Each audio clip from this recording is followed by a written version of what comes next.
यथेच्छरूपिणम् धर्मस्य मूलं दर्शनस्य तत्त्वं सूक्ष्मातिसूक्ष्मं च यथेच्छरूपिणम् येनाबद्धं भारतवर्षमेतत् प्रेमावन्दितं नीलकण्ठरेश्वरं धर्मस्य मूलं दर्शनस्य तत्त्वं सूक्ष्मातिसूक्ष्मं च यथेच्छरूपिणम्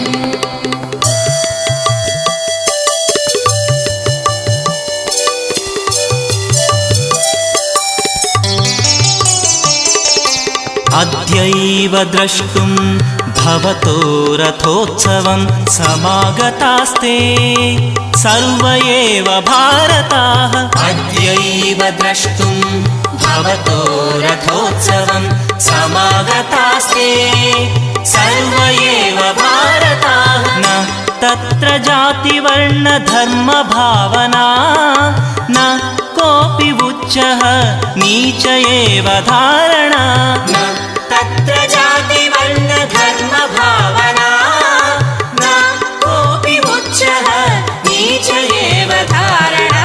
धर्मस्य मूलं दर्शनस्य तत्त्वं सूक्ष्मातिसूक्ष्मं च यथेच्छरूपिणम्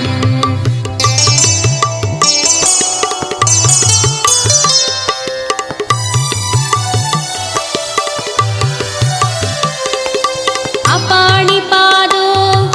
जवनो गृहीता शृणोत्यकर्णः स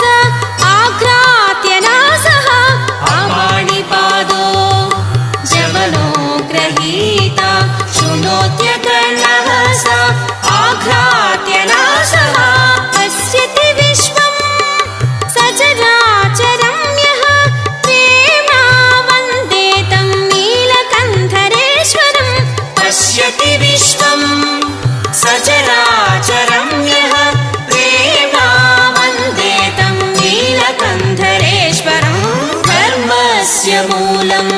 दर्शनस्य तत्त्वं सूक्ष्मातिसूक्ष्मं च यथेच्छरूपिणम्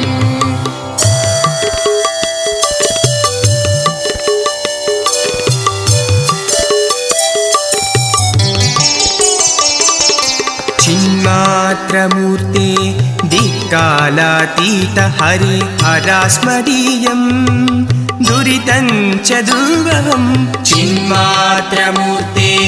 दिक्कालातीत हरे हरास्मदीयं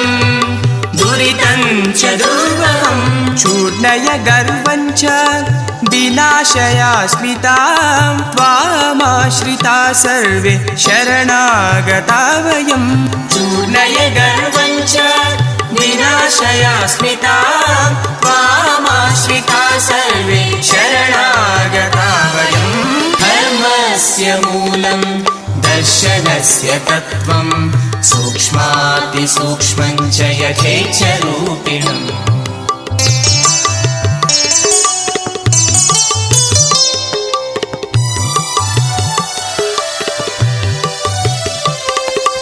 महाहवे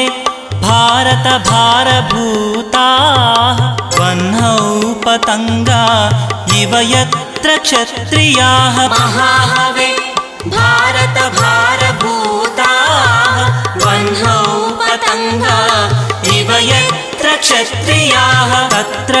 त्वया दर्शनमेतदुक्तम् तत्र त्वया दर्शनमेतदुक्तम् देहि च गृह्णाति नवं नवं वपुः धर्मस्य मूलं दर्शनस्य तत्त्वं सूक्ष्मातिसूक्ष्मं च यथेच्छरूपिणम्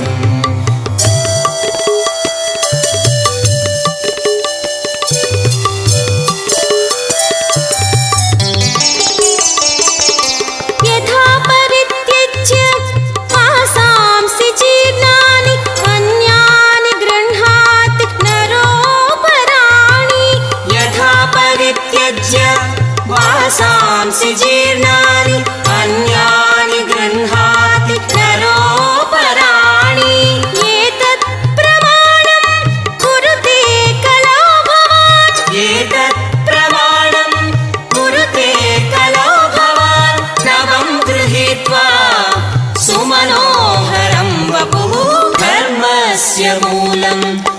दर्शनस्य तत्त्वं सूक्ष्मातिसूक्ष्मं च यथेच्छरूपिणम्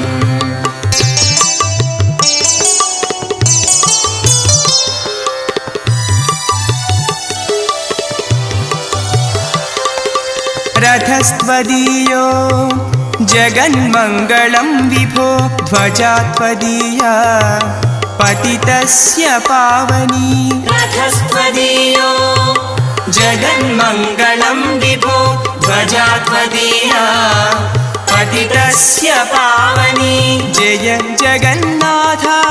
पुरुषोत्तमो हरिः जय जगन्नाथ पुरुषोत्तमो हरिः नीलाद्रिनाथ जय भक्तवत्सला धर्मस्य मूलं दर्शनस्य तत्त्वं सूक्ष्मातिसूक्ष्मं च यथेच्छरूपिणम् येनाबद्धं भारतवर्षमेतत् प्रेमा वन्दे तं नीलकण्ठरेश्वरं धर्मस्य मूलं दर्शनस्य तत्त्वं सूक्ष्मातिसूक्ष्मं च यथेच्छरूपिणम्